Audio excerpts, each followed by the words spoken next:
Okay, this is from a blog I found. I'll give you the URL. It is onthetrailofdelusion.com /post/clay-shaw-s for Sierra -permindex-file. It's by somebody called Fred Litwin. Already my tuning fork ears are going, Litwin, but whatever. Maybe he has a bias, maybe he doesn't, but we might be able to infer whether there is or isn't and which way it might go as I read on. Now, he says it's a 2-minute read. That's completely inaccurate. It's more like 2 hours, I'd say, to get through this. So I'll just see how far I get through. There's lots of documentation, photocopies of letters, and correspondence of whatever kind. So I'll just might not get all through this in one go. I'll see how far I get. I'm speaking to you on November the 22nd, 2025. But this was written on November the 24th, 2020. So clearly it was in his mind. Or maybe he had started writing it on November 22nd, 2020 and published it 2 days later. Last updated October 9th, so maybe again it came to mind running up to the anniversary afterwards. So last updated October 9th, 2021. As I say, I'm speaking to you from November 22nd, 2025, which I believe is 62 years since the date of the assassination of President John F. Kennedy. So anyway, I'll just begin reading here and I'll explain what PERMINDEX, or maybe better pronounce it PERMINDEX. We'll get into that, and maybe I do want to actually read right through the Wikipedia entry for Clay Shaw, because it explains maybe a bit more about who he is, and I want to give you my thoughts on who he is. But I'll just get going with reading this and see what we can learn from this, all in connection to the assassination of JFK. So Fred Litwin begins his blog by saying, if you manage to get to the National Archives in Maryland, you can actually go through the papers of Clay Shaw. There are 23 boxes of material, and you can click here to see the complete listing. Well, I won't click there yet. He's got a lot of them embedded, and I think maybe some of the most interesting ones. I was quite excited, he says, when I found an entire file of PERMINDEX material. A lot of it has faded over time, and so I have tried to do my best to make it more readable, and he's done a great job, I have to say. Here is the actual flyer from PERMINDEX.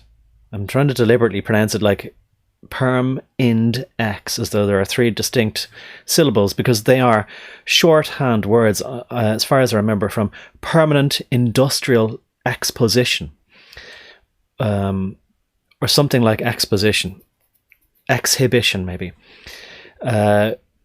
which was, he says, a business venture created to start a World Trade Center in Basel, Switzerland. They had trouble raising enough capital in Basel and moved the venture to Rome. Ultimately, the organization could not find enough tenants, and they closed in 1962. Did they? Or did they just get folded into another organization, or rebrand themselves, or just change their name?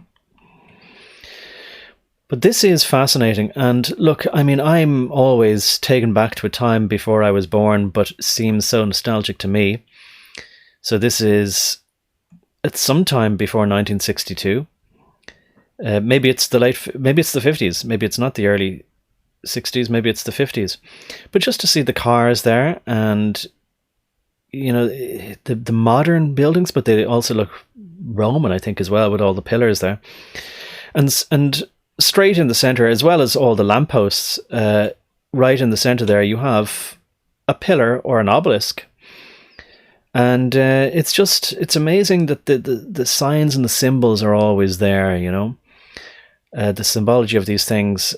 Some people could look at this from the perspective of architecture, but like, of course, in think you know, and maybe most, if not all, people listening to me are aware now of not just the sort of international club organization, jorganization, but, you know, the international cabals, mafiosa, yeah, you could say. But I mean, a lot of these things are just euphemisms for whatever exactly is this international organization. And yeah, I mean, look, I mean, I'm trying to shy away from it. It is the 10th Letter Brigade. But there's something, I would say, there's something, of course, involving a sort of satanic underworld with these secret societies as well. So that's not to sort of say, oh, it's not really the 10th Letter Brigade, it's all these other people as well. I kind of, in my mind, I think of it as like a large corporation, a global corporation with the different departments in it. And sort of siloed, how would you say, branches of the one organization to keep everything compartmentalized, so that the people who work for this international organization don't really understand and don't have to understand, and oftentimes don't even bother their minds about how it is that the major organization works in toto, like in sum total. But look, I won't comment too long, but I just feel, for honesty's sake, I better set out as best I can, like my perspective on this thing, and my attitude, or my, if you think that I might be inherently biased, like, you know, how I'd at least try to be, as best I can, objective and sincere in my investigation into things. Anyway, this brochure, PERMINDEX Rome, would have been the first page you'd see. And then, depending on how it's folded, maybe you'd see this in the back, Permanent Industrial Exhibition. So that's PERMINDEX, Permanent Industrial Exhibition. World Trade Center. World Trade Center. My God. And I'd have to look up when the World Trade Center, they first started building it.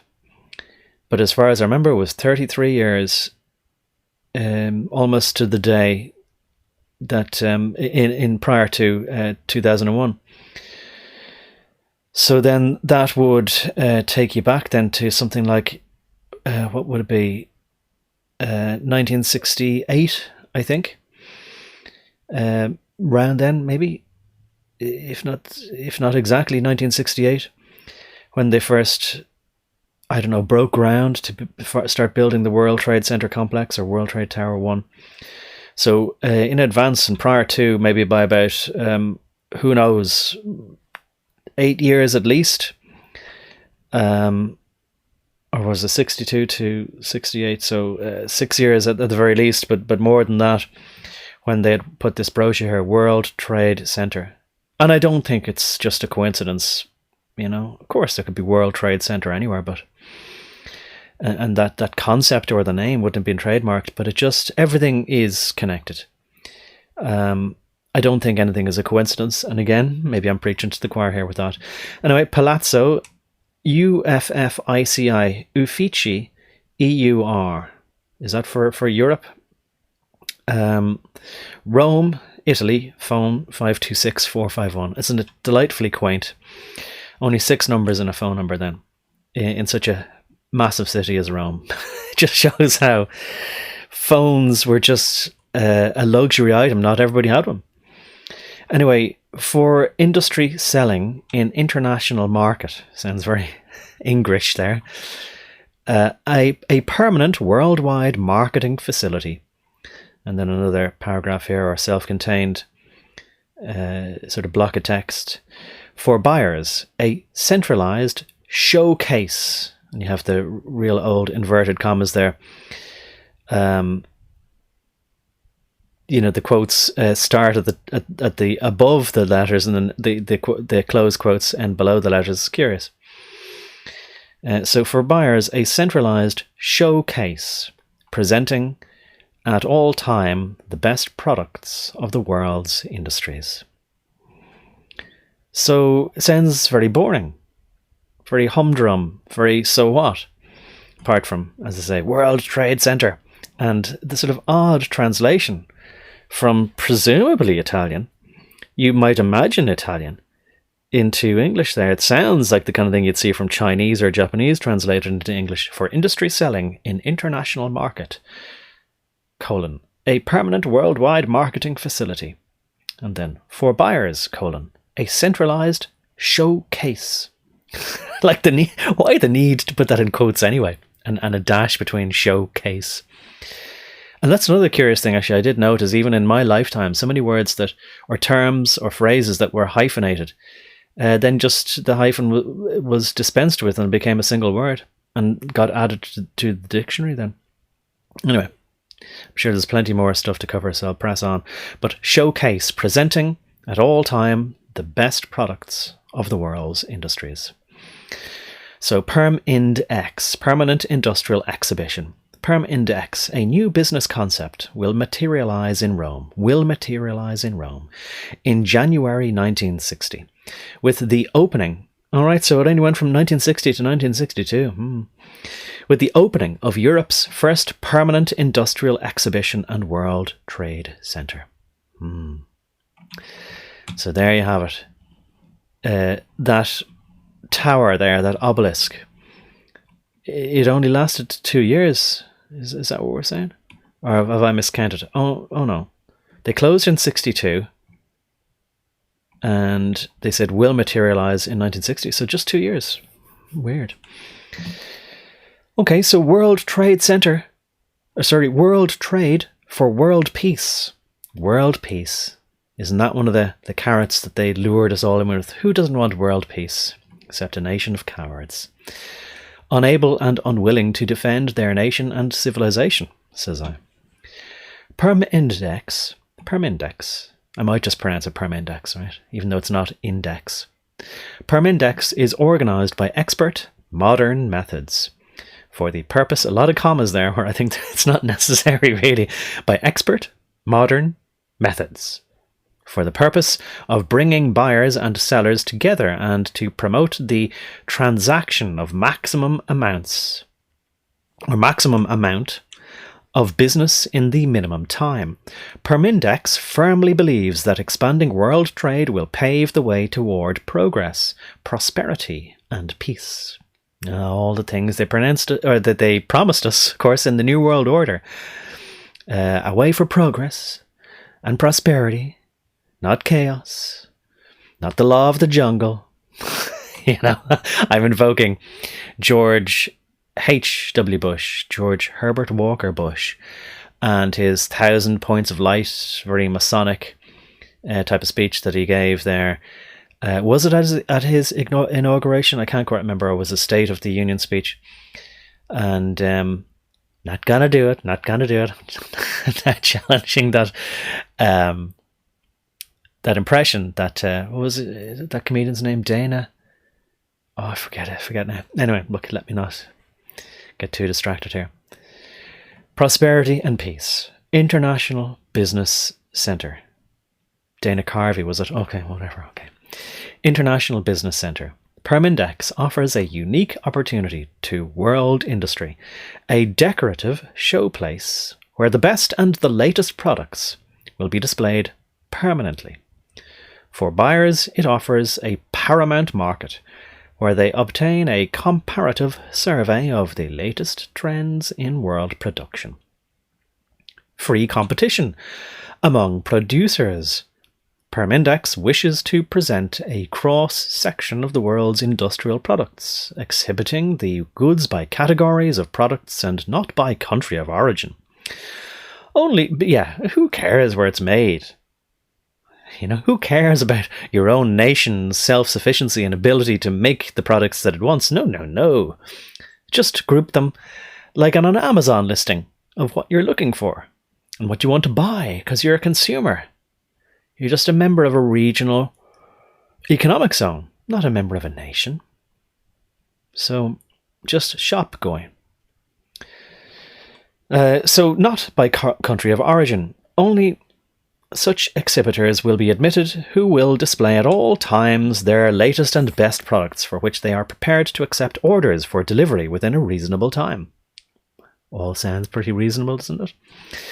This symbol here, by the way, ostensibly looks like the world, or the globe, or the geode, with the pole, the line going through it, and maybe the waves here in grey are meant to indicate the spinning nature of it, and also that there is maybe a magnetic flux or magnetic field going around it, maybe. But I've certainly seen this kind of stylized field with the world depicted with its sort of lines of longitude going down there. I mean, assuming, right? Let's not get into arguments about the shape of the world, but assuming this globe model. And I believe I've seen it with this kind of stylized wire mesh going down the equator around the center there, of course, and then the arcing lines of the longitude. I think I've seen that. Excuse me. I believe I've seen that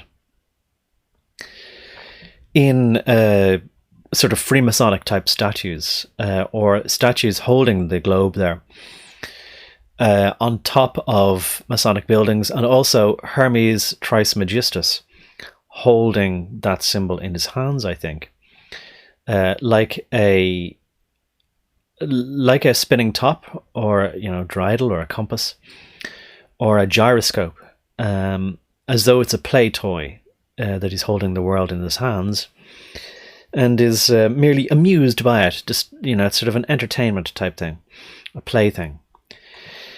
Anyway, here's another picture there of the same PERMINDEX, and I mean, it looks massive, doesn't it? Like a new Rome, new Edom. So in the heart of modern Rome, it says the exhibition area is located in the heart of EUR. Okay, so it's an acronym in Italian for Esposizione Universale di Roma. So Exhibition Universal of Rome. Same thing, right, as it's been saying already. Universal Exhibition in Rome. The most modern district of Rome. It is a new administrative district, housing 7 ministries, banks, important institutions, only a few minutes from the old city centre, and directly connected with both airports. So, yeah, it sounds, I mean, maybe there's some comparisons there to the City of London, in quotes, or trademark, City of London. Not London City, the City of London, in quotes, maybe, to build an independent financial and business centre that would be perhaps even independent of and exclusive from or excluding of the rest of Rome, not beholden to Rome, maybe. A breakaway civilization or society, perhaps. The Olympic year of 1960. Another heading here. The grand opening of the exhibition is timed with the Olympic year of 1960, when millions of visitors will witness the games at the Palazzo dello Sport, the Olympic Velodrome, the Olympic swimming pool. Funny they spell Olympic with a Y one time and then with an I another time. The Olympic swimming pool. And what does Olympic swimming pools remind you of? Anyway, it doesn't matter. All at a short walking distance from the PERMINDEX buildings. They had swimming pools and independent banks and theatres. Anyway, all at a short walking distance from the PERMINDEX buildings. The most impressive exhibition buildings ever constructed. Again, it sounds like the World Trade Center in New York, doesn't it? So another heading here, the most impressive exhibition buildings ever constructed. The 4 PERMINDEX exhibition palaces built of the finest Carrara marble. So that's a place in Italy, Carrara marble. And everybody, all the fashionable people, of course, have their kitchen desktops and island counters made of Carrara marble. Not sure if the Porsche Carrara. No, probably isn't named after that. Maybe it's even spelled differently. Carrara, Carrara marble. Surround Piazza Italia. Encompassing an area of nearly 1 million square feet, the 126 magnificently proportioned exhibition halls, ranging in height from 20 to 40 feet, will provide a separate showroom for more than 200 groups of industrial products in the most grandiose settings. And then at the bottom here it says, all roads lead to Rome, to the World Trade Center. Again, I mean, I do think that that's not just me reading too much into it. So whenever this was written, 1960 or prior to 1960, if it's saying that a new business concept will materialize in Rome in January 1960. So this must have been written in 1960 or before. So in the 1950s, sometimes they were saying, all roads lead to Rome, ... and then ... to the World Trade Center. And look, I'll spell it out a bit more here. Like, this is all linked to JFK. PERMINDEX is linked to the assassination of JFK. Maybe I'll say it now. It's thought to be, or have been, a cover, a front, to be a legitimate business organization. We're just promoting world trade for an international cabal of assassins, of hitmen for hire. That branch of this global organization. That's what the accusation is. I might have that slightly wrong, but I mean, it kind of depends on how you perceive it, I suppose, as well. A front for international crooks, thieves, villains, and assassins. And, you know, that legitimate front to make them seem like, no, what's a moida? You know, we're just legitimate businessmen. For this to be linked to the assassination of JFK, and also to be talking about the World Trade Center. And I think at this stage, most of us who've looked down so many rabbit holes accept that this same organization, whatever they are called, were behind the assassination of JFK and the destruction, the collapse, however exactly it was done, the bringing down, the demolition of the World Trade Center in New York. The World Trade Center complex. So I do think the devil is in the details there. I don't know how they do it, but I'm perfectly willing to sort of say that my default hypothesis is that there's something satanic.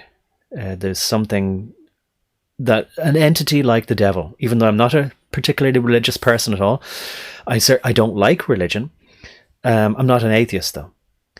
And I don't think that it's just all these coincidences that happen, that just so happen to happen. And all these words that happen to crop up and all these sort of little curious innuendos and funny little puns and, you know, word plays that are always there, you know, when you look, the same words and the same motifs and the same symbols crop up. And these things go on much longer than the lifespan of any one man, of any one generation of men. So I've had to a long time ago sort of say, yeah, there's something very unusual, very spiritual, whether it's dark or light. There's something underworldy about all this, something creepy, something spooky, something of the devil in all of this. All roads lead to Rome, ... to the World Trade Center. Like, with heavy emphasis on this ellipsis here, an ellipsis after Rome, an ellipsis toward the World Trade Center, ... dun dun dun, you know, suggesting always that there's more unsaid than there is said, you know. Anyway, I'll move on there to the last page of this brochure here. 20 million foreign tourists coming to Italy every year, and the excellent means of transportation made Rome the ideal location for the PERMINDEX exhibition at the crossroads of the world. At the crossroads of the world. Now, that's very important as well. A lot of the times, you know, you might say, oh yeah, well, New York, yeah, it's crossroads of the world, but Jerusalem, that's what they want to make the crossroads of the world. Isn't it? Absolutely. the Holy Land, and particularly Jerusalem, for trade, right? Not just for world religions, Abrahamic religions or New World religions who are coexisting. I think they want the new one world religion to be absolutely tied in and inextricable from world trade. And I think that in people's minds, if they have their way, there'll be no distinction between whatever they perceive as being their religion or their thoughts about themselves and others, and whatever is the institution of world trade in the future, all flowing and crossing through New Jerusalem, even if it's located a few miles like this outside of Jerusalem. Anyway, among the great variety of service and facilities offered to exhibitors, buyers and visitors, there are the following. And here's a list of 6 bullet points. 6, indeed. Multilingual information service, interpreters, guides, market research, business counsel, private offices, secretarial service, conference rooms, stand attendance, maintenance, decoration, telephone, direct lines, extensions, answering service, and photo, film, tape, printing, publicity. PERMINDEX will continuously attract world attention by its special events program, sponsoring international conventions, industrial and scientific conferences. No better location and facilities could be conceived for this program than the famous Palazzo dei Congressi, where more than 50 international events are held annually. Now, you'll forgive me trying to put on some kind of Italian accent there. Palazzo dei Congressi. So what is a palazzo? A square? A plaza? Of Congress? Of gathering? Does it mean political? Does it mean just of businessmen congregating? Or just ordinary, nondescript people congregating for no particular reason at all? In a square, in a plaza, like Dealey Plaza? I don't know. I was going to maybe pause it there. Okay, well look, I could chop this up any way I want in future. I'll read on just while I have a bit more breath in me on it for another little bit here. Here is a timeline of Shaw's, that's Clay Shaw's activities regarding PERMINDEX. Now, Clay Shaw worked for this corporation. Maybe he was a director. I can't remember, but we'll get onto it in Wikipedia, maybe in another video or later on. He may have been a director for marketing or public relations, or did he represent free trade from the American nation as an ambassador to and from PERMINDEX? Something like that. Anyway, Clay Shaw was thought to have had, or maybe it was proven that he had, links to the CIA, maybe worked for them, maybe was paid by them, and also was accused of, and I think put on trial, and was acquitted of having been involved, at least, in the assassination of JFK. So there's no point in sort of keeping that as a great reveal. Maybe all of you listening to me know that. I have to say, like, I'm ignorant of Clay Shaw, but I suppose it's probably because I never really took proper interest in the assassination of JFK until relatively recently. Anyway, here is a timeline of Shaw's activities regarding PERMINDEX. Now, I'll just try and read the pencil up here. I can't make out, and it is cropped, what it says at the top right in pencil, but I think it might... It looks like S and then maybe H. So it looks like maybe it says Shaw, maybe. And then the next bit, I don't know what it says there. But it says no date. But in pencil, it says no date about May 67. So around or about the date May 1967. PERMINDEX, it says in the sort of typewriter, as we now know as sort of maybe Courier font. Standard typewriter font. PERMINDEX in capital letters. For E. Wegman's file. That's E.Wegmann. Maybe it's supposed to be Wegman. June, approximately 1958. Visit from Enrico Mantelle, Mantelle, to study Trade Mart. He is to be vice president of PERMINDEX. President planned to be Ferenc Nagy, or Nagy, Ferencz, Ferenc Nagy. Last non-communist premier of Hungary. Right, well, I gave him a sort of an Italian-sounding name there, but it's Hungarian, however that's supposed to be pronounced. We discuss possibility of our being member of their board. No commitment on my part. Reads very much like a telegram. We discuss possibility of our being member of their board. No commitment on my part. July 26th, 1958. Letter from Mantello formally inviting me to serve on board. There's no O there, but likely a typo or typext. Okay. By W.S. Zetzman. Looks like WS. Hard to read, a bit blurred. Overtyped maybe a couple of times. Okay by, maybe it's supposed to read Ms. Zetzman. But investigate other members. Request Ettore Scampicchio. Right, I'm giving him an Italian sounding name. It sounds Italian. Yes, Italian Trade Commissioner. Ettorescampicio. Scampicchio.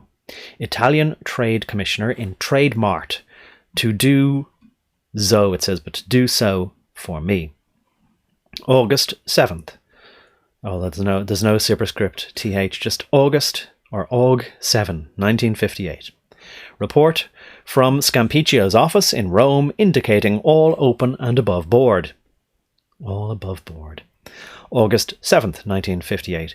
I accept membership on board by cable. Or membership on board by cable.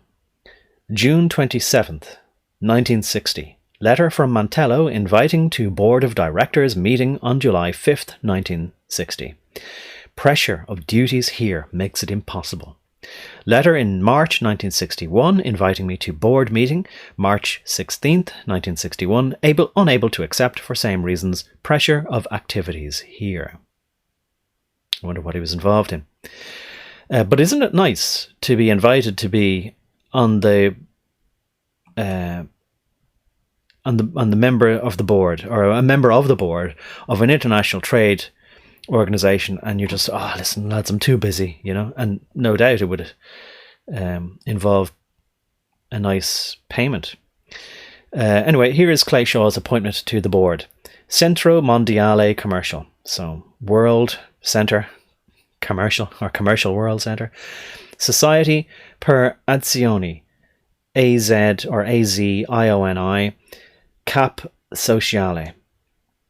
And then what's that? L or I, 100 million.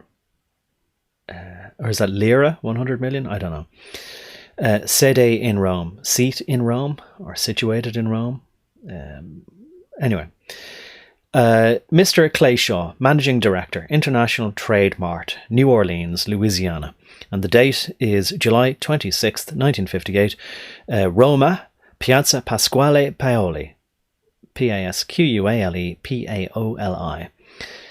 And there's that number 3 there, I think maybe. Maybe that's postcode, zip code, something like that. Telephony, 555 266. Now, isn't that amazing? In all the American movies, there was no 555 code, famously, in the United States or in California, certainly, but they used 555 because it didn't exist, because the story goes they didn't want people listening to a phone number as read or spoken in a movie and then saying, I think I'll call that, and then having somebody receive nuisance or crank calls. But there was a 555 in Rome. That's interesting. I wonder if that's also not a coincidence. But there's another phone number there as well, 560-618. Dear Clay, the chairman of our board has written you today, informing you officially of your appointment to our board. I would be most grateful if you would send us your letter of acceptance at the earliest opportunity, as we have to proceed with the official publications immediately. I can officially confirm now the invitation to Rome I have made to you during my visit to New Orleans. This sounds like somebody translated it. He was, dictated this in Italian. It was translated, or maybe it was typed then in Italian and then translated by an Italian person into English and then typed up in English. I can officially confirm now the invitation to Rome I have made to you during my visit to New Orleans. The best way to proceed would be if you could kindly write me when, and this is it, I know Americans often say write me, but in UK English you would say write to me. Curious little thing, but it makes me think that this is somebody who's Italian, who doesn't speak English as a first language, translating it. Not that it's probably important at all, neither here nor there, but anyway. If you could kindly write me when during late August and early September you could come over for about a 10-day stay. The best time for us would be sometime between the 5th and the 20th. It's just interesting to me that there's a hyphen between 5 and TH and 20 and TH, but there'd be no superscript font there anyway on most typewriters, unless there was a special key that had TH written on it and you could press that for superscript. Just that one key alone, purpose made for superscript TH, as in above the 20. Anyway, and the 20th of September, as now Italy is rather inactive on account of the holidays and the heat. Yes, the Italians during the high heat of summer, they generally retreat from the coastline and they go uphill where it's cooler among the trees to their summer retreat. Isn't that nice? In the mountains. Of course, I can make any other arrangements if the above date would not be suitable for you. As soon as you will confirm me you're coming over, we will, and that's why I don't think it's a native English speaker. As soon as you will confirm me. As soon as you will confirm me. You're coming over. We will mail you a return ticket from New Orleans to Rome, and of course, you shall be our guest during your stay here, meaning fully comped, right? You don't have to put your hand in your pocket. We'll give you a place to stay, and no doubt it will be an ambassador's residence, and you'll have the finest of dining and pay for your flights, and no doubt it'll be business class, first class, whatever, Isn't that wonderful? And you can be too busy under the pressure of so many things going on at home in New Orleans or in America. Could it have been that he was under pressure to plan the assassination of JFK ahead of time? In 1960 even? It's not outside of the bounds of possibility, I think. But let me know what you think. So he says, to finish off the letter here, I have had most interesting conversations with my colleagues here, and they seem to be quite enthusiastic about the ideas of collaboration that we have canvassed up during our unfortunately much too short rush lunch in New Orleans. In this respect, I shall write you in a few days' time. I mean, of course, I might be reading far too much into this, but he had a lunch in New Orleans. He's saying he wished it didn't have to be so rushed. Why was it so rushed? And what specifically was so interesting, or most interesting, about the conversations with his colleagues? And why would they be so enthusiastic about ideas of collaboration? And what exactly that they have canvassed up?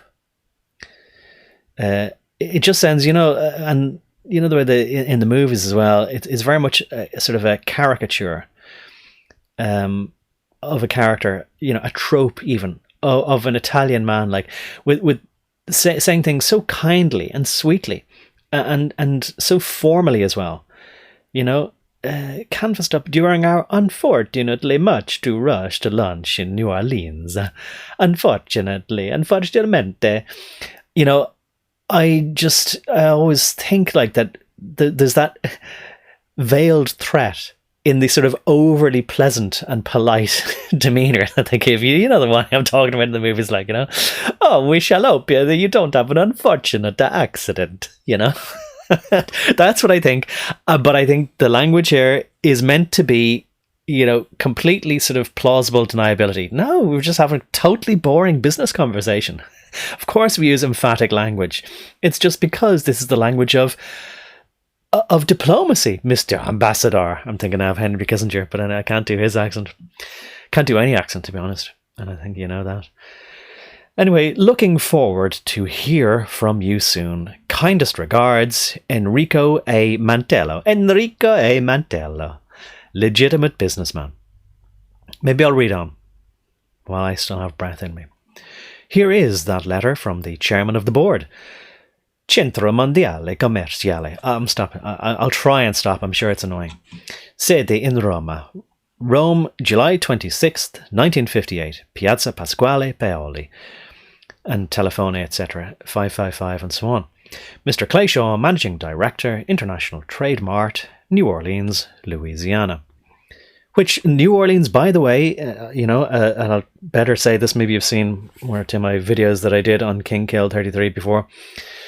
Michael Hoffman and James Shelby Downard and William Grimstad, they talk about how New Orleans, the Storyville section of New Orleans, was where they say, and I guess they know from watching the trial with Jim Garrison and everything else, I presume it must have come out in that this is where the conspirators of the assassination of, or the conspirators involved in the assassination of JFK planned the details of the hit, of the murder, of the assassination of JFK.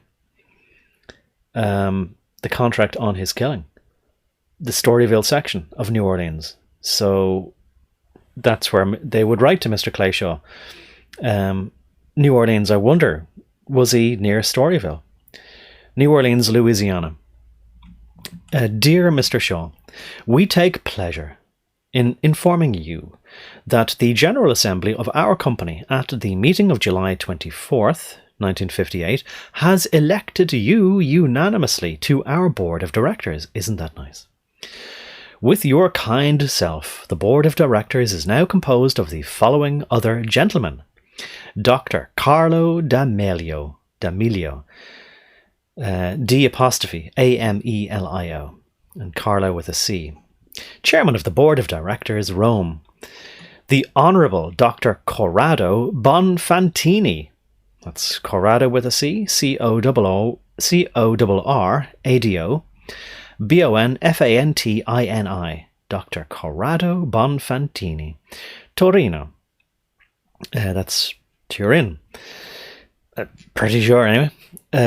Turin, Italy. Member of the Italian Parliament. Wow, highly illustrious. And above board. The Honourable Professor Dr. Mario Ceravolo. Ceravolo. Yeah, I'm sorry if I don't know why it is, but I just want to try and see if I can affect an Italian accent. Ceravolo, Ceravolo. Rome, member of the Italian Parliament. Again, what could be more honest and upstanding and above board than that? HX, is that honourable? Something? I don't know. Dr. Ernest Feist, Feisst, from Bern in Switzerland, so maybe Germanic. Minister of Switzerland, Chairman of Wander AG Bern. Is that a football club? Oh, I don't know. Total guess there, and I should know. Just not that into soccer, but anyway, soccer football, I mean. Wander. Is it pronounced Vander? AG Bern. Maybe it's got nothing to do with soccer. Professor Dr. Max Hagemann, Basel. Professor of the Basel University. Editor of National Zeitung. I should know what Zeitung is. I think it's something to do with culture. Something like that. National Culture magazine. I could be totally wrong. As in the Times. The national time. Zeit is times, isn't it? And maybe I'm misremembering then that Zeitung is the sort of spirit of the time. Oh, no, that's Zeitgeist. No. Anyway, I should just look these things up. Maybe I better here, instead of just saying things that are wrong. What is Zeitung? The German word Zeitung translates to newspaper, just newspaper. So maybe Times is okay to say, as in, like, the New York Times, something like that, maybe. Or maybe I'm just reaching, but anyway.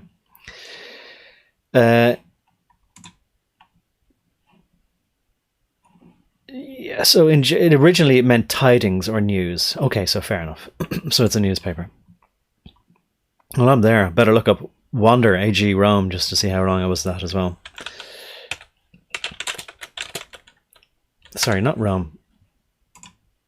Bern. Wander AG Bern. It's a Swiss food company. All right, so nothing to do with football or soccer. It's a food producer that is owned by Associated British Foods and based in, it's not Newegg, it's Neuenegg in the canton of Bern, Switzerland. Again, I wonder, there's no coincidences really, is there? Not Newegg, but Neuenegg.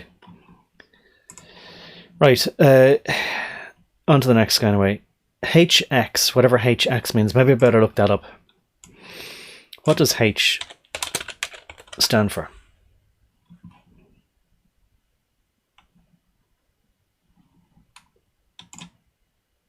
Hopeful extermination. No, it doesn't stand for that. In person's title.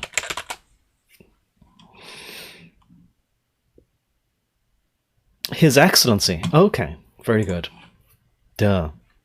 His Excellency Ferenc Nagy Basil and Herndon, Virginia.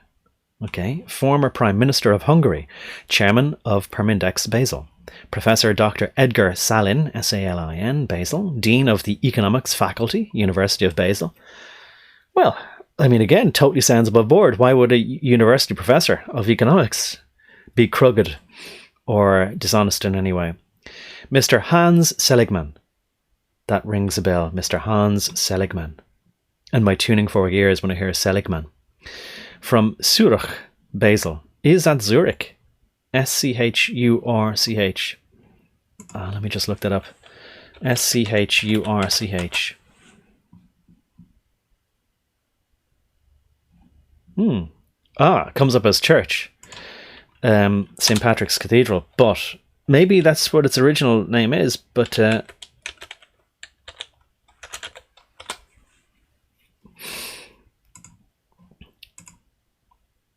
University of Basel. No, sorry. Zurich. But yeah, it's S, and then church is how it's spelled, but with an umlaut over the U.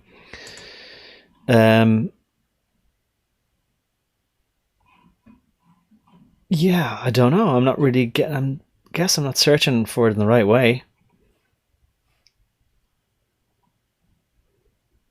Anyway, maybe it does mean church. I don't know. It doesn't matter. S church or church. Private banker. Prince, and put me, embarrass me in the comments or whatever by letting me know if you like.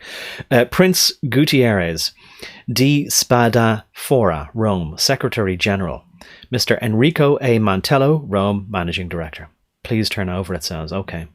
So there's more on that. But look, maybe that's just reading it into the record if there's no video on this before and in case this blog ever goes down.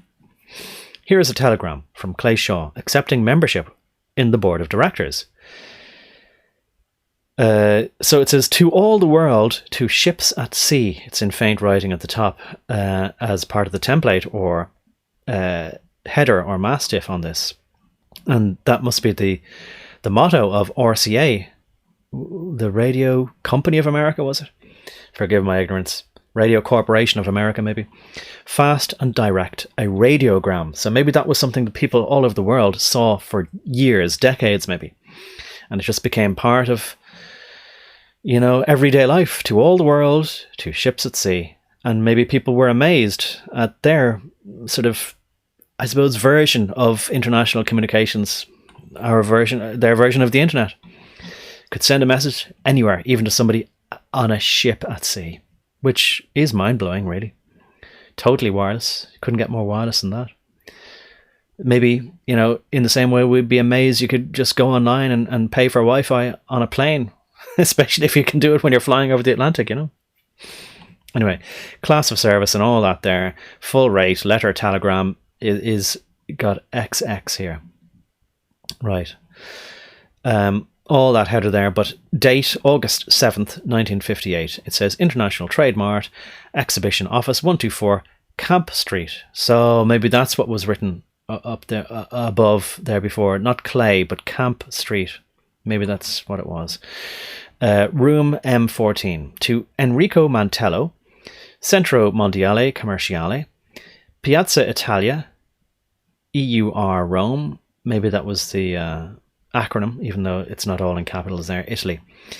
Insert sender, please specify route. Insert RCA via RCA. Okay. Delighted. Accept membership, your board of directors. Writing, because they paid per letter or per word. That's a telegram, isn't it? Delighted. Accept membership, your board of directors. Writing.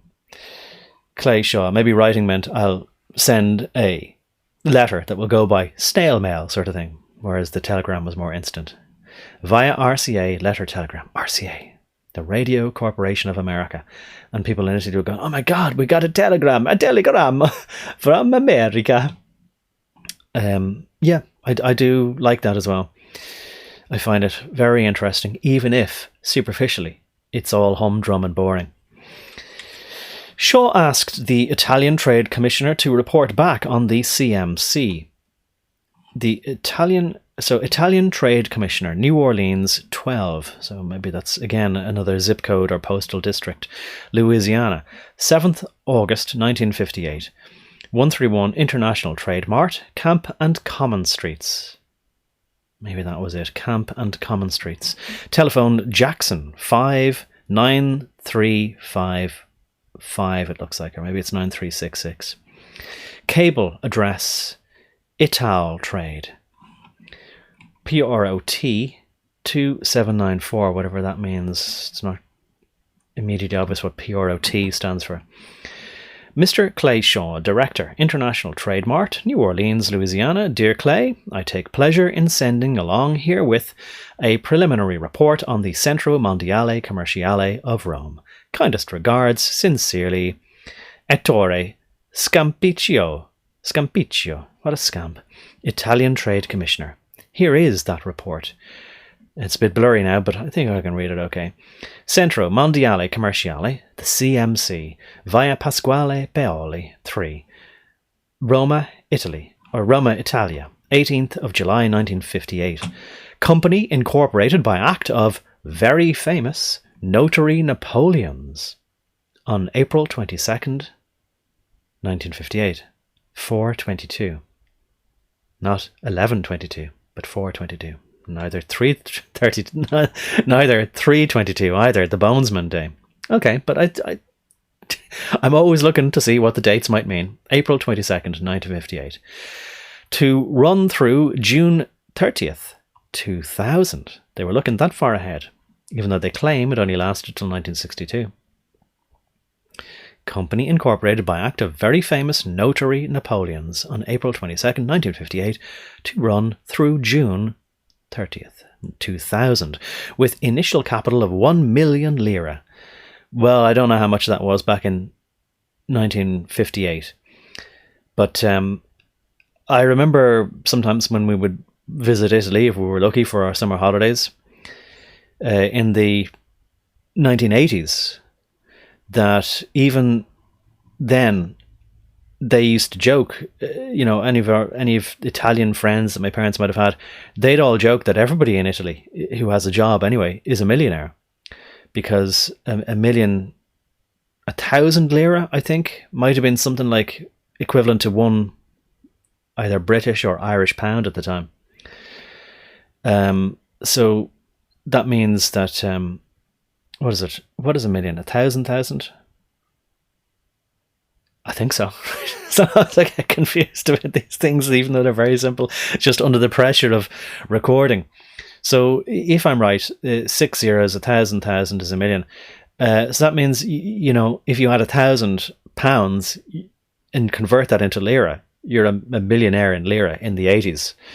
Now, maybe, it was not that bad in the 1950s or 60s, but still, a million lira probably wasn't all that much of initial capital. I don't know though.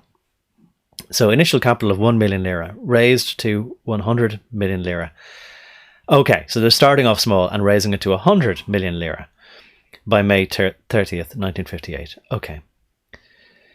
So within a few months. Okay, so just for whatever, maybe it's just a token amount to start them off. The purposes of the company are to develop, directly and indirectly, all activities in the fields of industry, commerce, handicrafts, agriculture, construction in Italy and outside for its own account, and for third parties, real estate, franchises and representation. Now again, I mean, all of this sounds perfectly above board. Why wouldn't Italians, especially in Turin or Rome or anywhere else, want to have good relationships with American businessmen or Americans who are connected to American business or American institutions, let's say, that are business institutions that are connected to government in order to develop economic activity in Italy, and particularly sort of Rome and above that.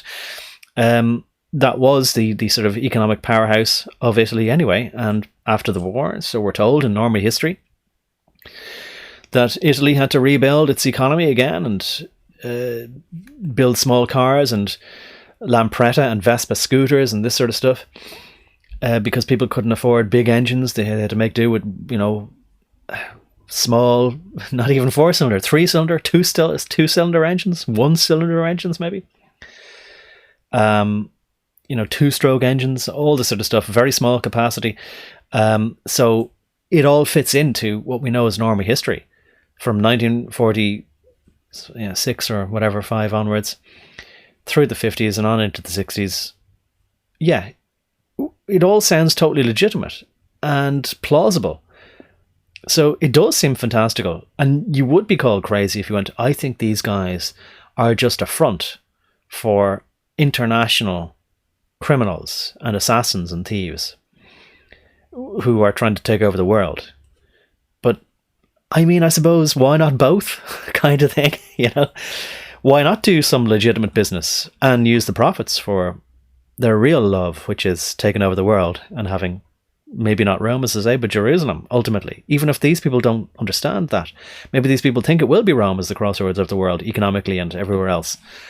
And they don't realize that they work for a silo or a compartmentalized department of a larger organization run by Meyer Lansky and others, David Ben-Gurion, etc. Right, just to put a finer point on it. But hopefully I'll get into that in more detail in further reading of Final Judgment by Michael Collins Piper.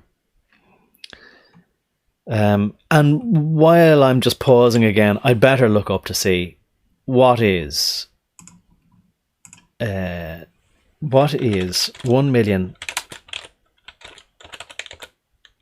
lira in 1958 in current day dollars. If that isn't a weird way to ask the question. No, not Turkish lira. Italian lira. Oh, God. 1 million Italian lira in 1958 is equivalent to approximately $546.45 in current US dollars. Okay, so definitely not much. Amazing, isn't it? But look, I mean, maybe that's off, but still, not a lot. And then if they increase that by a factor of 100, then it's something, $500,000. Okay. Anyway, reading on. The company, formerly at the above address, is now located in Piazza Italia, EUR, that acronym there, which I forget, but whatever it was. Rome, or here it is again, Esposizione Universale Roma.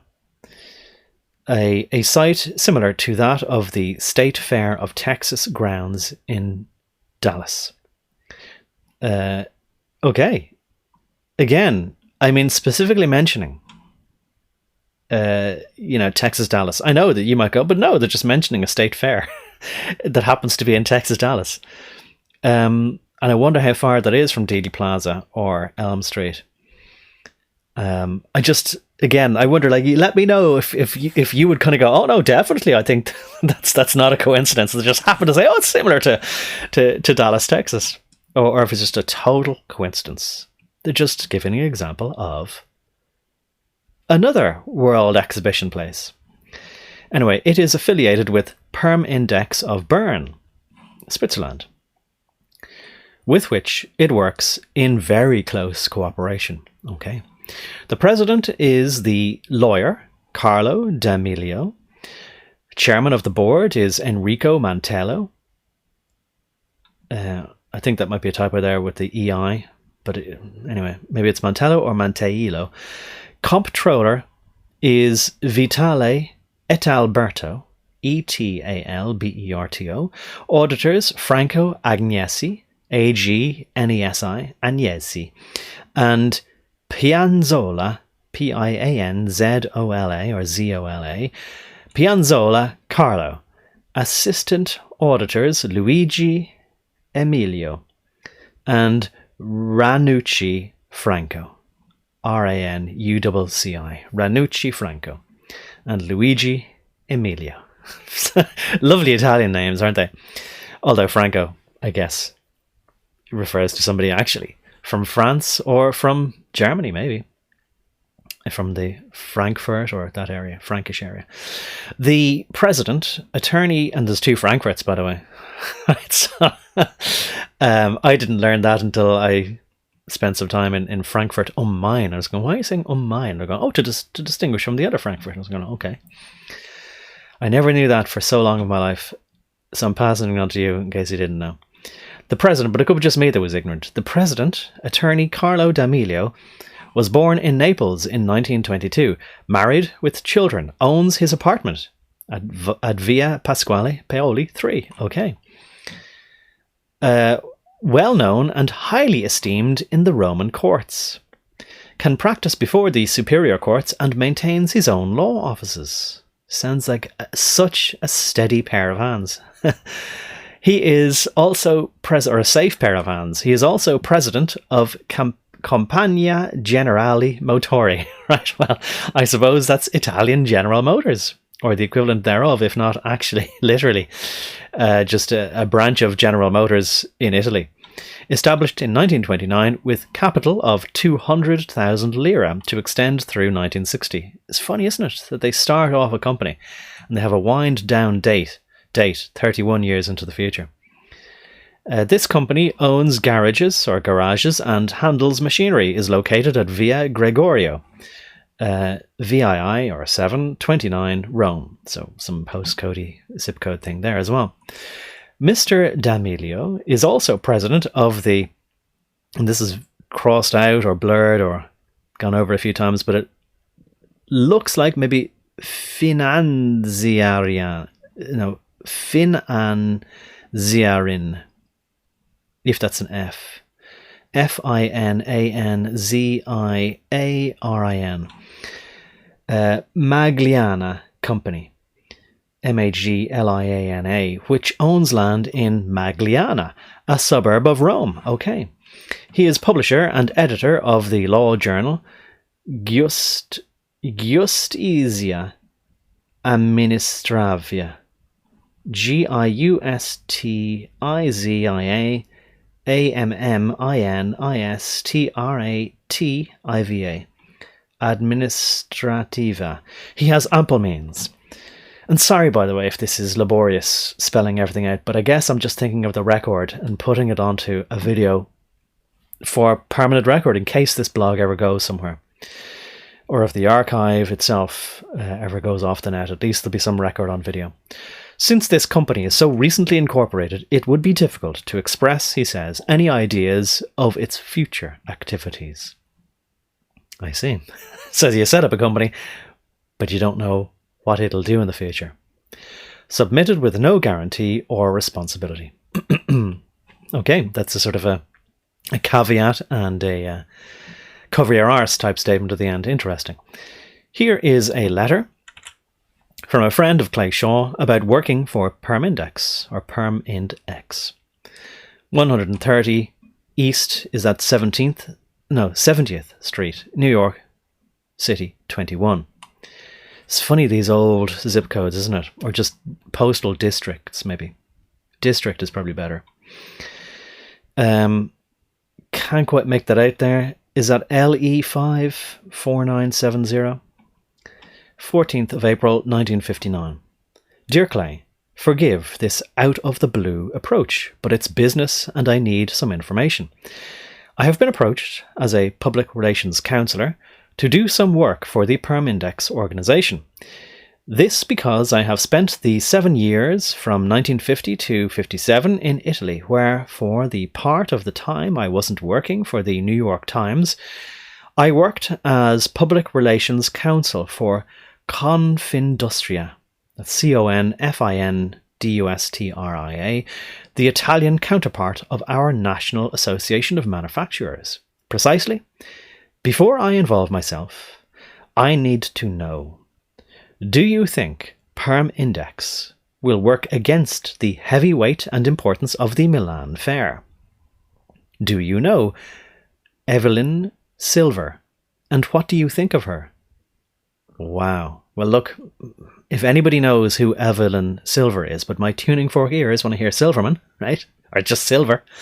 Evelyn Silver, Evelyn. My tuning fork ears kind of goes, And if my leads to the 10th letter type of people, then the question, what do you think of her, is meaningful, isn't it?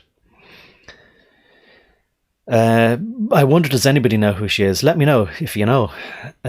Are you active in this organisation, or are you sitting to one side, he says. Or he asks, what is their financing, he asks. Where's their money coming from?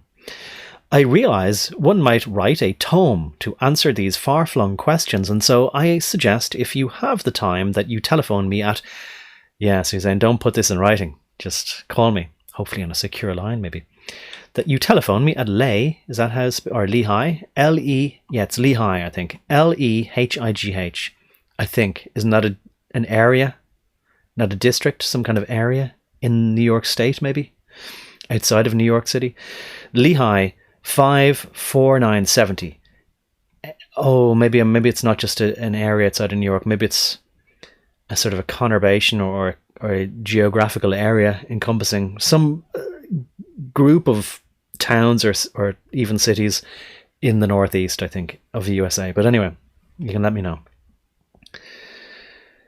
So telephone him at that number anytime over this weekend, person to person and reversed charges. So he's willing to, again, make sure that the other person is not put out of pocket by his needs.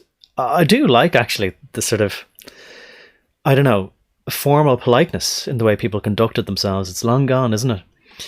If you can shed any light on them, on his questions, or if you are coming to New York soon, we might plan to meet and talk here over a drink and a dinner. Yeah, so even better than a phone call that could be listened into.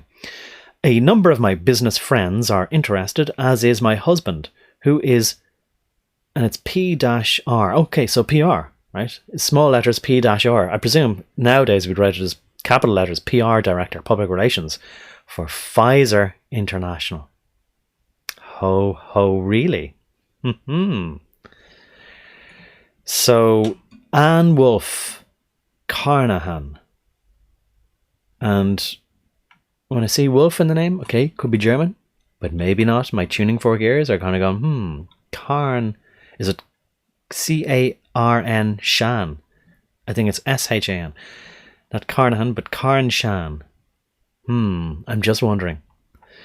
So, yeah, I'm always wondering about the 10th letter people, you know. If one of these people are, that's my first question really always about somebody. Are they a 10th letter? And a number of my business friends, she says, are interested, as is my husband. I think I was assuming this was a man. who is PR Public Relations Director for Pfizer International. I wonder who her husband was and what was his legacy. But I don't know, she says, but I don't quite know as yet all I need to know to encourage them to participate. I hope you're well, happy, rich. She has hyphenated, but I think it's in place of commas. Yeah, again, it seems like a sort of a 10th letter type of salutation or wish for somebody. Hope you're well, happy, rich! Exclamation mark, as always. Clayshaw's reply, May 5th, 1959. To Mrs. Anne Wolfe, and he has Carnahan, I'm pretty sure, written here. 130 East 70th Street, New York 21, New York. Dear Anne, it was a delightful surprise to hear from you again. Delightful. Although I am a member of the board of directors of Centro Mondiale Commerciale, which is a PERMINDEX subsidiary. Yeah, all these corporations with, as I say, subsidiaries and shell corporations and siloed departments and all compartmentalized so that they deliberately keep people just doing whatever and not being aware of the grand plan or who's at the center of the spider web.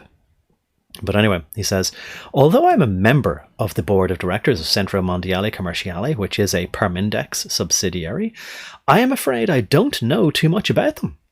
However, rather than write answers to the questions you raise, I will be in New York next week and hope that we can get together.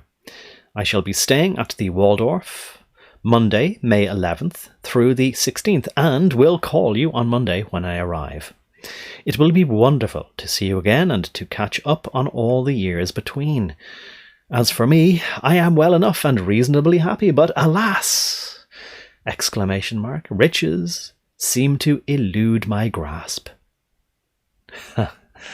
Yeah, well, I mean, with all these people begging him to be a member of their board of directors, it doesn't sound like that he's struggling all that badly, does it? But he says, riches seem to elude my grasp. However, more of that next week when they talk, in private. And there's no written record of it or phone taps, although there might be a record that somebody saw them meeting. Excuse me. He says, I am looking forward to seeing you fondly, Clayshaw. I'll continue on anyway. The CMC was hoping that Shaw would help in finding prospective tenants. Cable address, what is this? Bartelex, I think it says. Up the top right. World Trade International Incorporated. United States Representative, World Trade Center, PERMINDEX, Rome, Italy. 730 Fifth Avenue, New York, 19, New York. Circle 5-7987. So, is this the genesis of the World Trade Center in New York then? If they've got a sort of a masthead of World Trade Center in Rome and World Trade Center 730 Fifth Avenue, New York, 19, New York. I'll have to pause and just see what the address of... I should know it. What was the address of World Trade Center, New York? Excuse my coughing. 150, it says Greenwich Street, New York, 10007. And it says, it's located... The current World Center, one World Trade Center, which stands on the site of the original complex, is located at, it says, 285 Fulton Street, New York. Again, same postcode, though. Okay. But it says originally one World Trade Center and two World Trade Center at 285 Fulton Street. Oh, maybe I got the 150 Greenwich Street wrong, but that's what it says underneath says former skyscraper complex in Manhattan. And it does say 1968 when it was standing from 68 to 2001, which is, if I'm not mistaken, 32 plus 1 year is 33 years. Okay. Excuse me, I'll read on here. So March 16th, 1960, to Mr. Clayshaw, Director, New Orleans International Trade Mart, New Orleans, Louisiana. Dear Mr. Shaw, Mr. Hans Seligman of, that's Seligman, of Basel, Switzerland, brought me today the welcome news of your, brought me today, the without the, what is that preposition, to? Brought me today the welcome news of your willingness to bring in several industrialists, just industrialists, of the Mississippi Delta into the World Trade Center PERMINDEX Rome. Okay, so that region, that economic region or zone was known as the Mississippi Delta. Okay, or still is, I suppose. Forgive my ignorance, because, not being an American. He further indicated to me that you are likely to visit New York in the next 10 days or so. I am looking forward to... so they're aware. I think that's a polite way of saying one of our eyes on the ground, one of our international men who have eyes everywhere, tells me that you are likely to visit New York in the next 10 days or so. On the basis of that letter to Mrs. What's-her-name? Anne Wolfe Carnahan. Is it Carnahan? Yeah, Carnahan. So word of that impending meeting reaches Hans Seligman of Basel. And remember, this is before the internet, before I think even you could be guaranteed of making what we called an international trunk call. But you could send these telegrams, I suppose. Right. But anyway, so maybe there's, even a veiled threat there, like that we know where you're going to be in 10 days' time anyway. But however, maybe I could be reading too much into it there. So he says, he further indicated to me that you are likely to visit New York in the next 10 days or so. I am looking forward to meeting you in order to discuss with you the manner of our cooperation. Although I think he means to say cooperation, maybe. The manner of our cooperation, and to exchange notes on Rome and New Orleans. Meanwhile, I shall be very grateful if you will kindly send me, at your earliest convenience, the names and addresses of firms and individuals of whom you feel you can interest in participating in our undertaking in Rome. On receipt of such a list, I shall be very glad to transmit to them our literature, as well as the article published by the Department of Commerce in the Foreign Commerce Weekly on the World Trade Center PERMINDEX Rome. I mean, furnishing lists of names and addresses and individuals and firms. I mean, again, I'm definitely thinking, and I wonder, are you thinking as well, or am I just, trying to read far too much into the mundane here, that there's two different ways of looking at things, and things can be hidden in plain sight, and this is a way of making, clandestine, secret, very sensitive lists of people's names and addresses sound very mundane and boring, and couched in this kind of template formal language of a letter. Anyway, last line here is, or paragraph, thanking you for your courtesy and looking forward to meeting you in New York. I am, with kindest personal regards and best wishes, yours sincerely, Dr. D.O.V. Dove Biegun, Biegun. I'm thinking of Menachem Begin there, but anyway. President, Dr. D.B. :NG. Okay. P.S. he says, postscriptum. Should it be convenient for you to call me in the evening, my telephone number is, and he's written here, Circle, C-I, or capital C-I-R-C-L-E, Circle 6-1300, extension 1708. Weird phone number, isn't it? Is that an American thing, or is it just an old telephone type thing to do with New York? I don't know. Anyway, let me know if anybody has any knowledge in that. Details like that could be important. Anyway, another letter hoping that Shaw would help find tenants. Centro Mondiale Commerciale, and there's that logo there of the spinning geode or gyroscope with what I think maybe is the magnetic field going around on its axis. Has the tilt there, maybe it's exaggerated, 23 point something degrees, isn't it? 23.4 degrees. Off 90.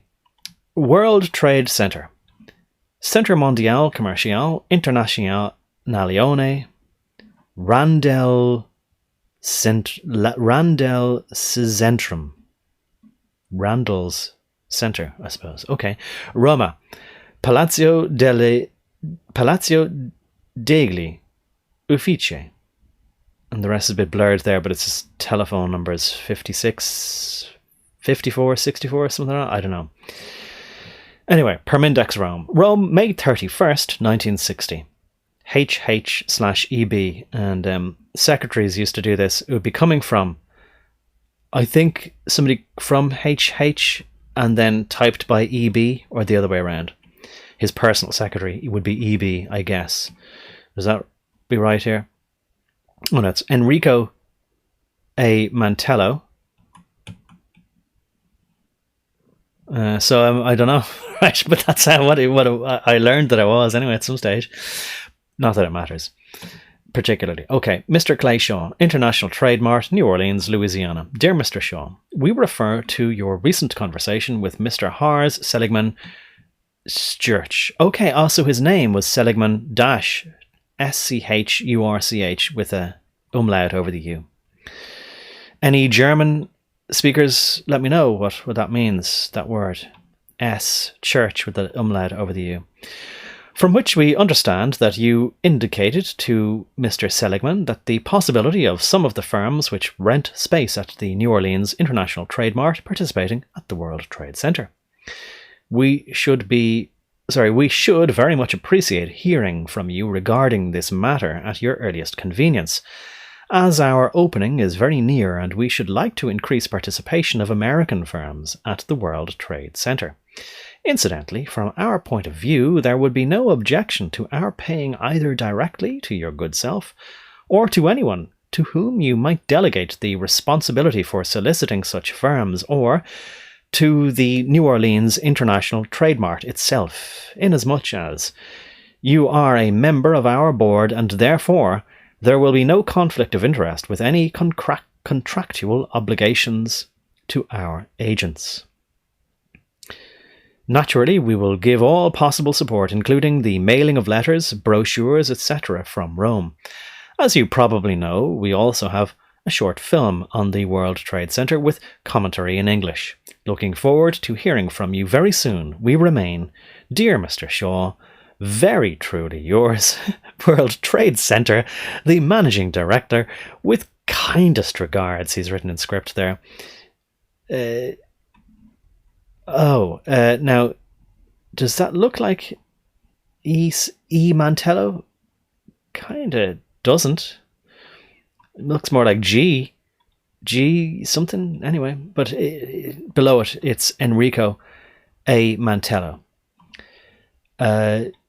So very effusive there, and all very boring, just lots of words to say very little, but maybe you just have to be able to read between the lines or the subtext, or between the words, or what is not said. Anyway, some people wrote Clay Shaw about the CMC. I might as well try and finish this off now. Fred McDermott, manufacturer's representative, 35 East Wacker Drive, Chicago, Illinois. September 19th, 1960. Mr. Clay Shaw. Dear Mr. Shaw, the September 17th issue of the Chicago Tribune carried a lengthy article about the Rome Trade Center. And by the way, I know this is just a very easy thing to type to make a typo of, or spelling mistake.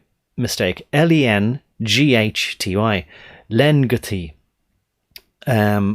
But I mean, maybe in the world of international espionage, you could embed a secret message by having an innocent-looking typo there, and have to say, well, if I swap the T and the H, that means something. That's a no-go versus a go for something we've already discussed over a dinner in New York. Who knows? I doubt it, but you just never know. Anyway, on with this very boring stuff, but again, for the record. Your name was mentioned as one of the 20 stockholders in PERMINDEX. I am presuming that you are the same Clay Shaw who was associated with my father in Washington, D.C. Interesting. The father of this person corresponding with him. Fred McDermott. He had a father in Washington, D.C. The last time that I saw you was when you stopped over to see my mother. Since that time, I have taken her in to live with my family, and she is happy and well, and 82. The Tribune article was most interesting to me. I have been representing a group who do some importing of metal. What kind of metal, I wonder? My function is strictly a sales one, but it has been fairly successful. However, I am looking for something with more potential. With the numerous industrial contacts I have made in the greater Chicago area, I could adequately represent such an organization as PERMINDEX here in the Middle West. For that matter, I could, if you need it, represent your New Orleans trade mart. At any rate, I am extremely interested in discussing this with you or one of your representatives. If you are not coming into Chicago soon, I would like to continue this matter by correspondence and look forward to hearing from you as soon as convenient. Best regards, Fred McDermott. And here is Clay Shaw's reply, October 4th, 1960. Mr. Fred McDermott, manufacturer's representative, 35, Fast Whacker Drive, okay, Chicago 1, Illinois. Maybe that's not amusing at all to people in Chicago. And not ironic, I don't know. Dear Mr. McDermott, I must apologise for my delay in answering your letter. What was the delay? October 4th was when you responded, and September 19th. So, yeah, maybe 2 weeks. Okay. Still very polite. I must apologise for my delay in answering your letter, which was occasioned by my absence from the city. I am afraid you are confusing me with someone else, since I have never lived in Washington and do not know your father and mother. A public denial of something there. Do you believe him? That he didn't know his father, who was a politician, presumably in Washington, D.C. As for PERMINDEX, my relation with them is and maybe the other guy, was either himself trying to probe at the sort of security defenses, intelligence defenses of this thing, to throw a stone at the fence and see who comes out to see who's there, sort of thing. Am I reading too much into this? Or he was doing that on behalf of somebody else? I don't know. Or somebody was using his identity to write to Clay under? Do you think? To find out, what is this PERMINDEX organization? Will you allow me in? Can I infiltrate it? Do you think? Do you think that's likely? As for PERMINDEX, my relation with them is a rather specialized one. They are anxious for the international trade mart here and the trade center in Rome to work together, and to that end invited me to join their board of directors, which I have done. However, I am not too familiar with their day-to-day operations. I'm just a member of the board of directors. I don't really know what they do over there. They just asked me and I accepted. They made me an offer I couldn't refuse. Certainly, there is a real need for additional promotional activity on the part of PERMINDEX, although he's written PERMINDEX here, and it would seem that and I don't know if that's a typo or not, or if he's trying to deliberately sort of salt the information, put bad information out there, because I see now down the page, it's not the only time he's written it as PERMINDEX. Anyway, I'll read on. Certainly, there is a real need for additional promotional activity on the part of PERMINDEX, literally as written, and it would seem that the Middle West would be a fertile field. Very poetic language for business speak, isn't it? For activity of this sort. I shall be writing to the general manager of PERMINDEX in a day or two, and I will mention your interest in representing them in the Chicago area. If they are interested in some such arrangement, you will undoubtedly hear directly from Rome. So he's saying, I'll ask them, but if you don't hear anything back, that was their decision. And if you do hear anything back positive or negatively, don't bother me anymore. Right? So stop probing at my defences. And consider me not a person of interest. Sincerely, Clay Shaw, Managing Director. Again, right, if you think I'm reading far too much into a completely nondescript, boring letter that's apropos of nothing, let me know.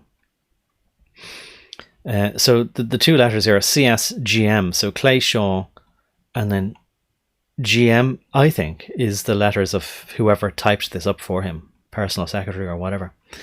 So it says, as you can see from the above letters, Shaw did not know much about the day-to-day activities, well, he claimed not to, of the CMC. He never attended a board meeting, and he never went to Rome to visit the operations.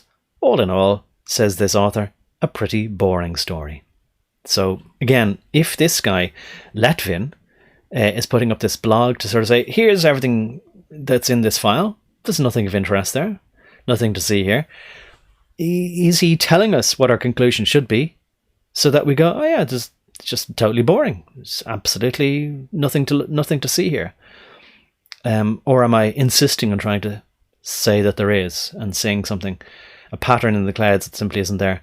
Let me know. Hopefully you got to the end. If you did, let me know. And I'll be very glad to know that you listened this far and very interested to hear what your thoughts are. Positive or negative, or any at all, from any spectrum. Whether you think it's interesting or not, let me know what you thought. But, obviously I'd like to hear some constructive commentary. Anything you've got to add to this. So I don't think it's boring. I think it's necessary. And I think sometimes there can be just the smallest little detail and you can take it all in, and then one day, as you're doing something unconnected, unrelated, you might be driving along, or you might be just hammering a nail into a piece of wood, and you might go, aha, eureka. I think I remember something from something I read before, and you go back to it.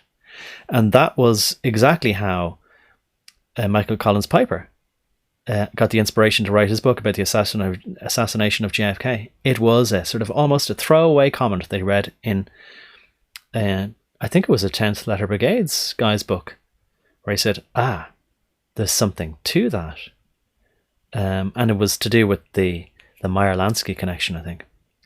That it wasn't just a sort of a mafia thing or a mafia hit. There was certainly not Italian mafia anyway. So he says, anyway, for the complete story of PERMINDEX/CMC, please read my book, he says, On the Trail of Delusion, Jim Garrison, the Great Accuser. So it does seem to me as if he called his book and his blog here On the Trail of Delusion, he's saying that anybody who would try to accuse people of having a connection to or an involvement with a grand conspiracy to assassinate President John F. Kennedy, that they are just deluded.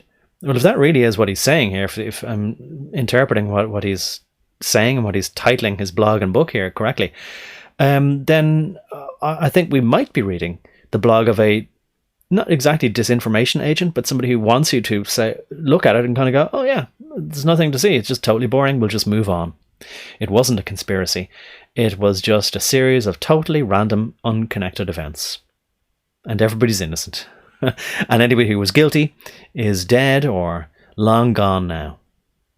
So, Lee Harvey Oswald, they shot him, so he's gone.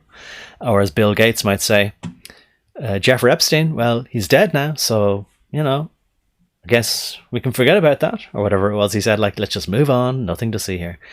That's the way I think that there are parallels here with that, with this all just totally boring. All in all, he says, pretty boring story. Is it though? Is it really that boring, or is it designed to seem as if it is, so that you don't look any further?